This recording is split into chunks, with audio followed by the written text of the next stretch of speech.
Welcome to Emily and Kathleen's, pick you up half hour here.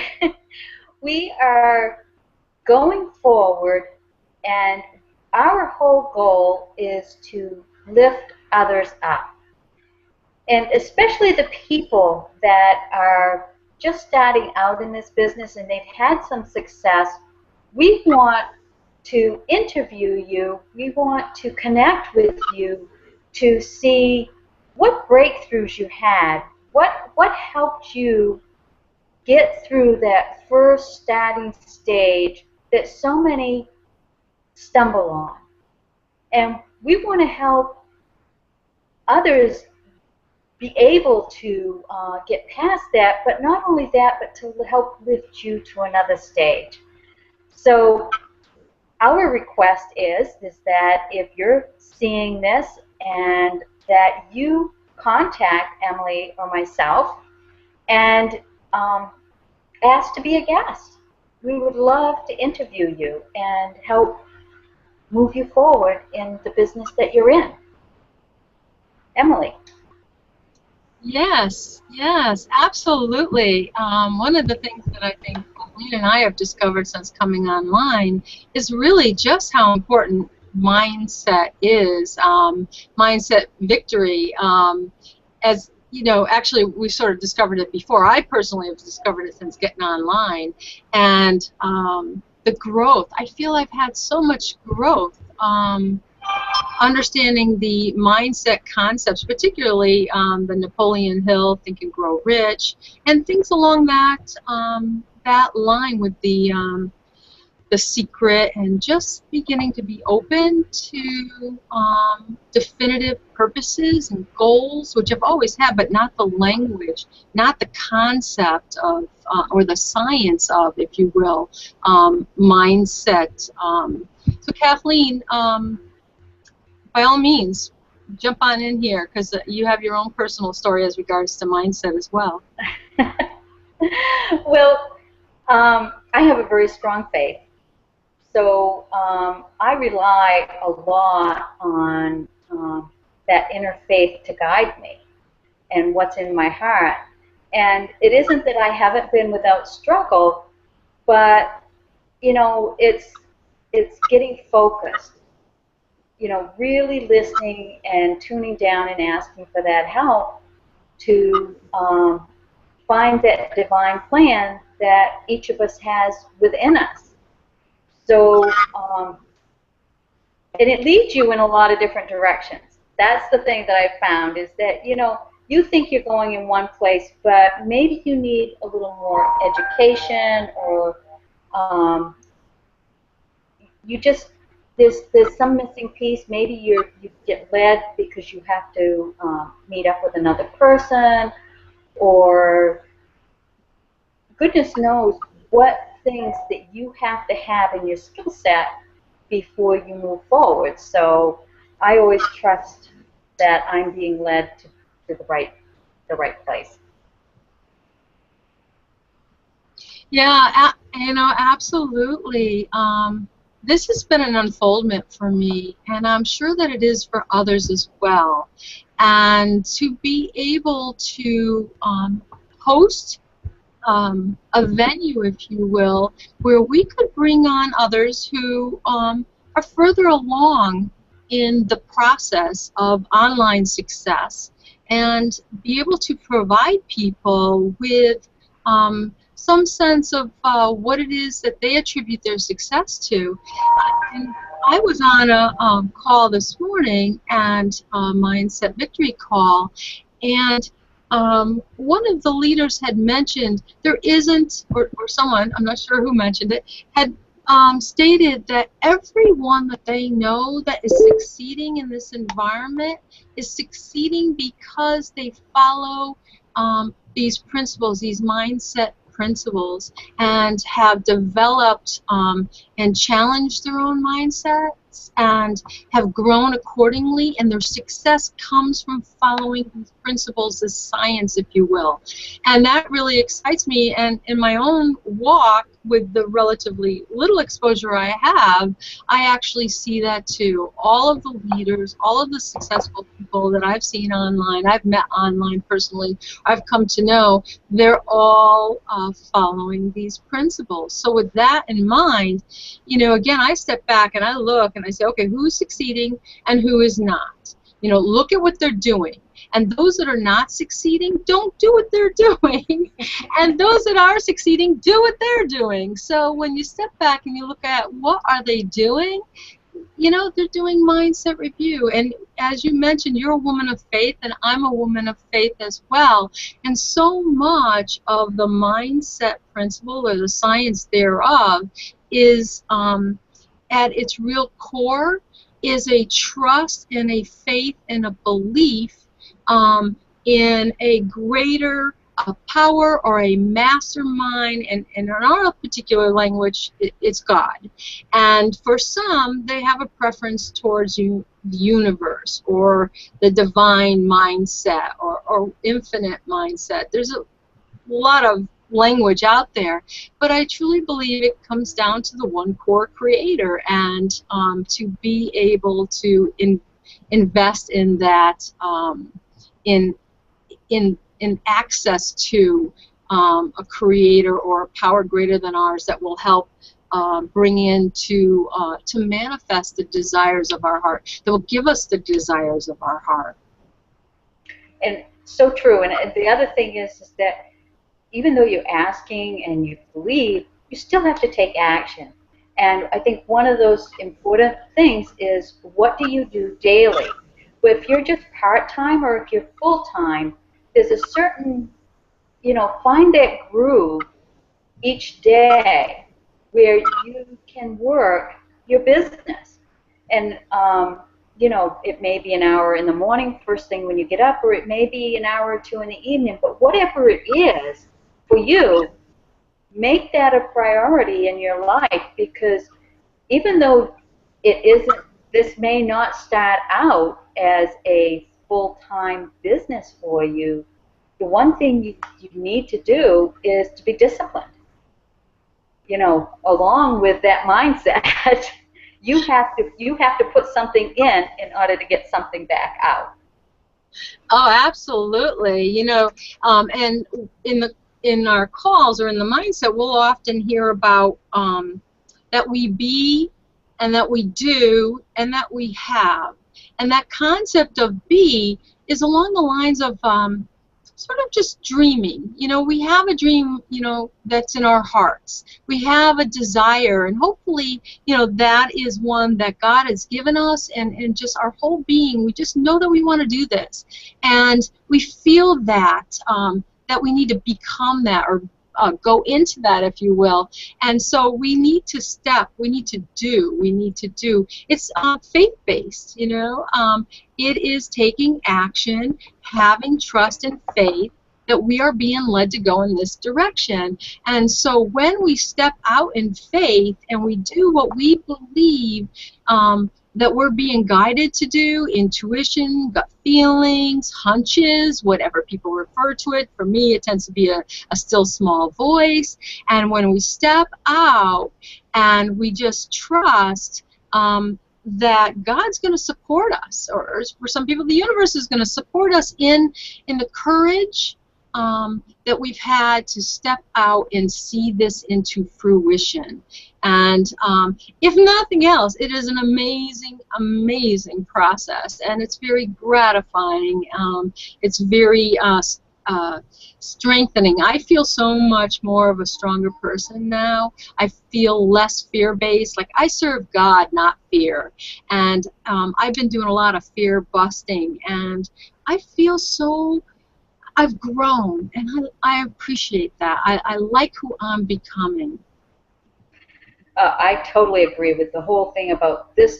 This helps you grow. It helps you grow past one of the things that I always was trying to bust out of was childhood fears. Things that happened to you a long time ago. Somebody said something. And so, and then based on what they said way back when, you held yourself back thinking, oh no, you know, I don't want to go there again. Well, as we've talked about before, it doesn't matter. Those people have moved on with their life. They probably haven't given you another thought, and here you are giving all this energy to the statement they made years ago. And so learning how to get past those types of things and letting go of those beliefs and stepping out and realizing that on the other side of that, it's wide open world to you. And the fear that you had was just that. It was only a fear. That getting past that gives you such a sense of freedom, true freedom, to be who you were designed to be. Yeah, So, it is freedom. It's all about that freedom, and the truth will set you free.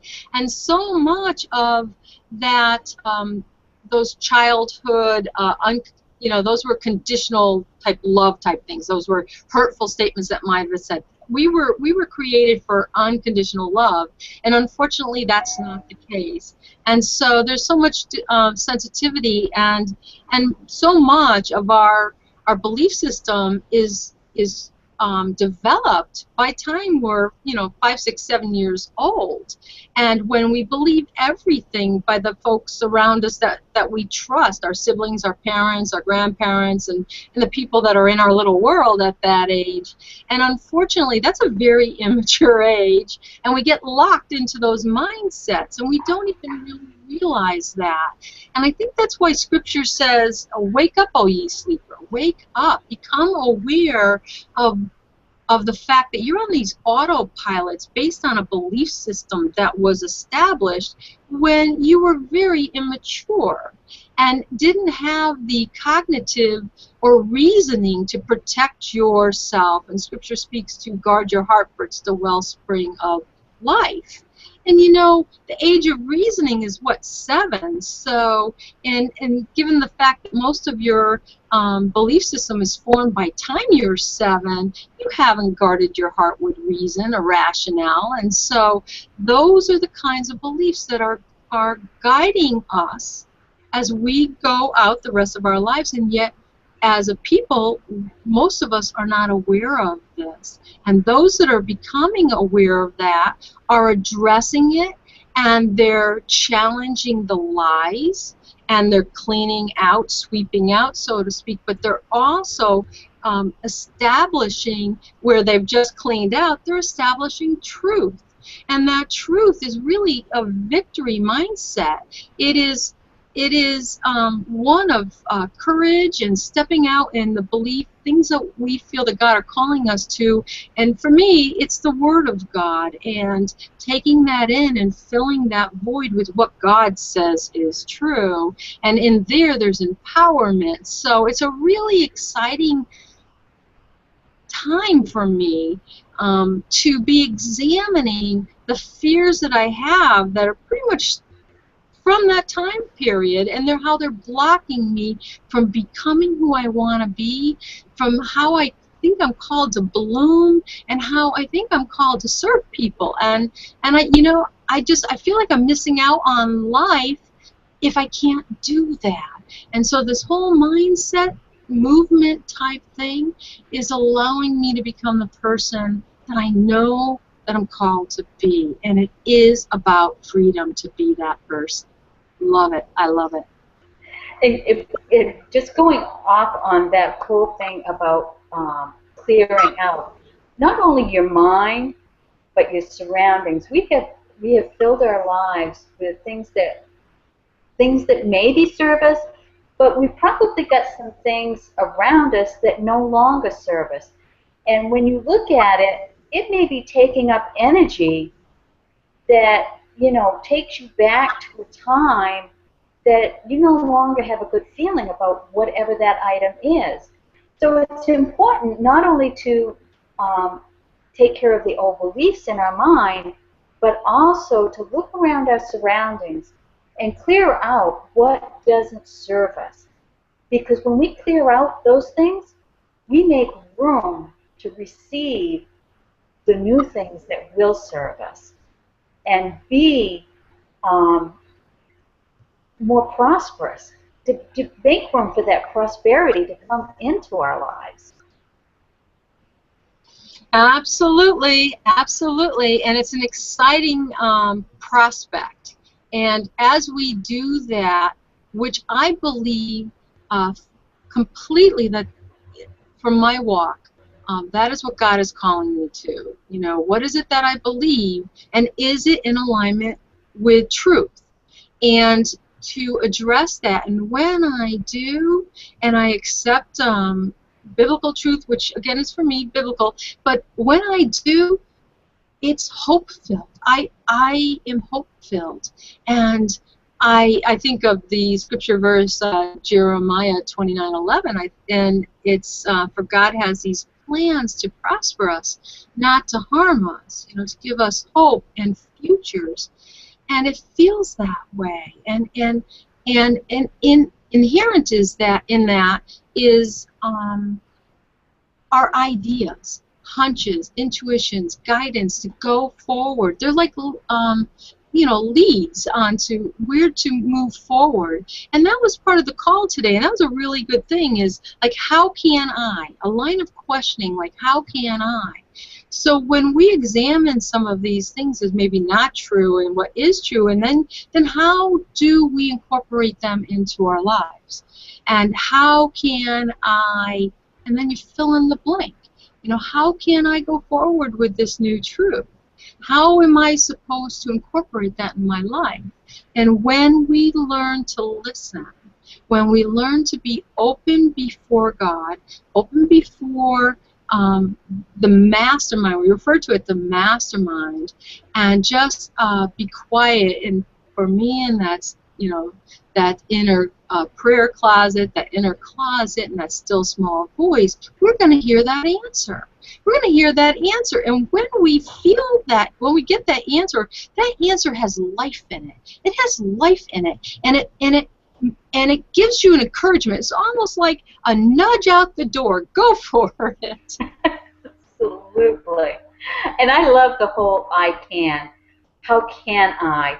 Because whenever you are asking in the positive, always speak what you want.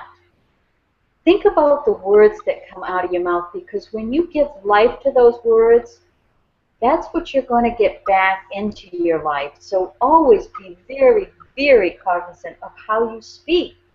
And if that thought comes into your mind and you have that, it's like, catch yourself before you speak a negative way or a negative thing, you know, like, oh, I don't know if I can do this. Yes, you can. Speak the positive.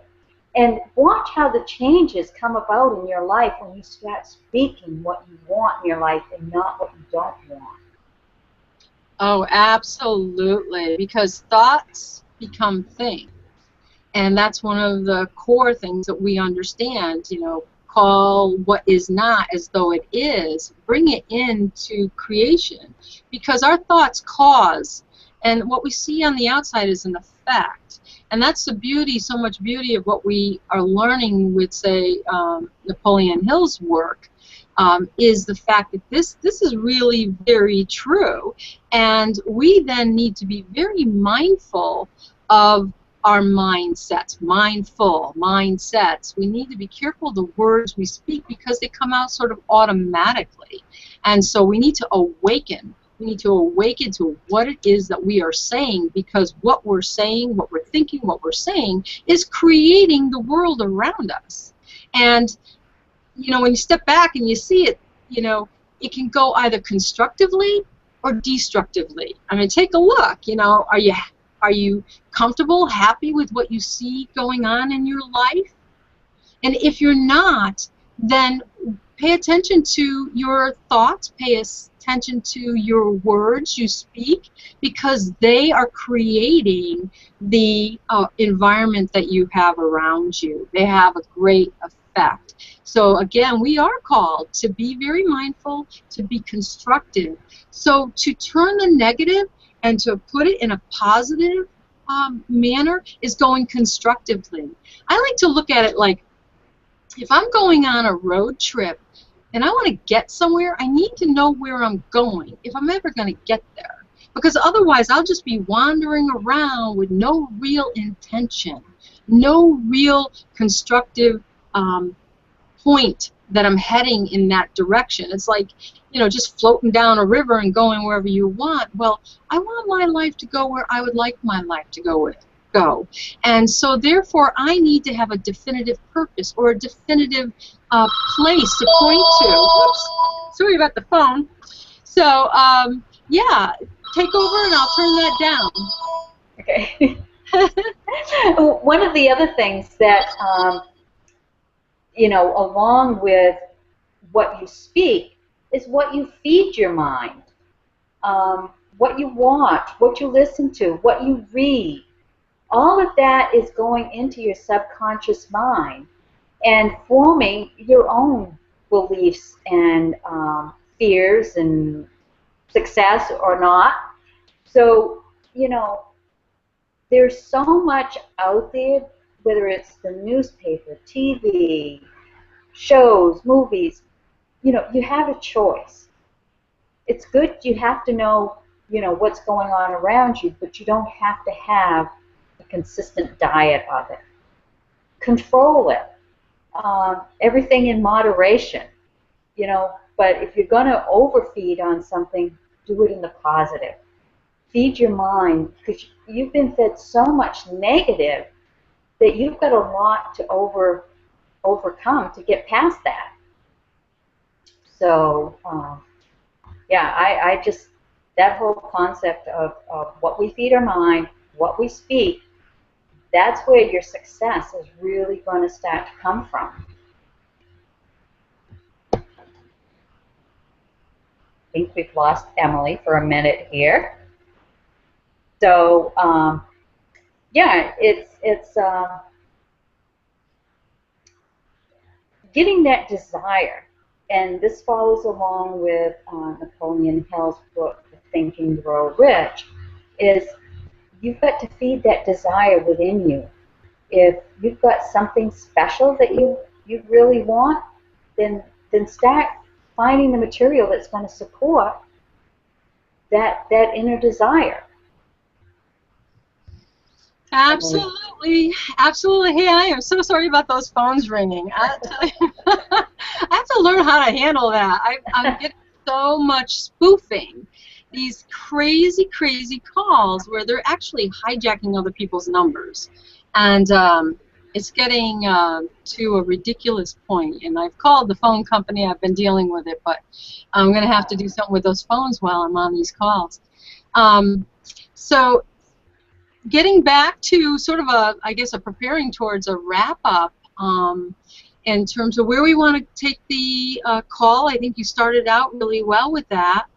Did you want to maybe, I wanted to elaborate, I think, a little bit more on the book on Napoleon Hill, because I'm a part of several mindset calls, actually, you know, two in particular, but I love the fact these books that are relatively new to me, I'll just kind of lift this up, and some people have read these many times, this book many times over. I haven't. I actually have the audio. I have a PDF, and I just ordered this book. Actually, I ordered other ones, but I keep giving them away. So this one I'm going to hang on to, and I'm going to mark up with yellow highlighter. But I've listened to the audio a couple of times, and I've listened to a number of calls where the book gets recycled. It gets read over and over. And on one of the calls, we're on chapter 2, which is on desire, and that has a bit of setting that definitive purpose, or having a burning purpose, and having your mind set that this is what your heart is set on, and going after it. And one of the things that, as we talked about, that we want to be able to do, where we want to be able to help folks, is that a lot of people are coming into the industry, into the online marketing or online space, and aren't quite certain where to go. And what we would like to be able to do is to help speed that process up. So as I mentioned earlier, every leader or every successful person that we've encountered is committed to mindset development, personal development, self-development, and addressing, waking up to what it is their belief system is, and cleaning it up to align with their definite purpose and goals in life. And when they don't line up, they don't have success. And so our hope is to reach that group of folks who are relatively new to the online space, who might be considering getting into the online space, or who are new. So it's non-company specific. And so regardless of what company you're in, our goal is to just simply help get the footing into the mindset self-development training. But what we would love to be able to do is to look out in our community and find those folks who are having a success and bringing them and celebrating, one, their success, and bringing them to share what they attribute to their success, or perhaps some tips that they might want to give. So one, we'd love to give them additional visibility and help them grow. We all want to grow, and so what goes around comes around. You sow the seeds that you would like to reap. And as we are growing ourselves, I can't even begin to imagine the value we are going to get out of hearing all of these folks, all of their tips and success. I'm like really excited to bring it to people. Absolutely. I think that's exactly, it's all about lifting others up, and when you lift others up, you benefit yourself. Yeah. And I really hope that people take advantage of this space to help lift themselves up and get that exposure. Oh, I do too. Everybody wins. I had heard somebody post something about a conversation they had had with someone kind of new coming into the space and wanting to find their voice. And finding our voice is the thing that kind of is quite scary for a lot of us. I know it has been for you, and it certainly has been for me. So to be able to bring some of these individuals who are finding success and giving them a platform that they can share their voice and maybe strengthen their voice, and then they can bless others, because we need to hear from them. We need to hear we all struggle. And so if we can learn from other people's mistakes or other people's struggles, we're all that much better off as a result, and we'll all grow faster. So I'm really looking forward to our lunchtime hangouts. So am I. And all the people that we're going to meet. I think it's going to be exciting. I know, really exciting. And we want to keep it to a half an hour. We're going to be wrapping up in just like 2 minutes. That was my little signal to kind of start a wrap up. But we've designed it to be a lunch hour, because the morning space is really full and the evening space is getting pretty full. And we were looking for that lunch hour, if you will, but we're starting at the 1:15 Eastern Standard Time to give folks a chance to wrap up what they may already be involved in, go maybe grab a bite to eat or something to drink, whatever, and keep it to a half hour so they can make it short, sweet, get something good and concrete out of their lunchtime, and then be able to get back in or have the time they need before they have to get back into work. And with all good things, with the wonderful thing with Hangouts is you get that 24/7 replay. So, if you can't catch us, obviously you can catch a replay. So, and learn from the people that are going to share their successes with us. Yes, and so what we'll do is get in the habit of doing some posting. We're pulling together some scheduling now, and we're just going to keep this going. And I know our schedule's we're starting to clear our schedule for that time frame, so we're going to have a little bit of a fluctuation at the very start, but we're going to hit this 1:15 time frame pretty pretty much set to go, correct? Correct. Yeah. Correct. And so we'll just have a hangout, and we'll see who comes, and we'll do our best to give value and help others to succeed and give them visibility, and in the process help us all. Absolutely. All And right. and thank you, and we'll see you tomorrow at 1:15. Fantastic. Catch you tomorrow. God bless everyone.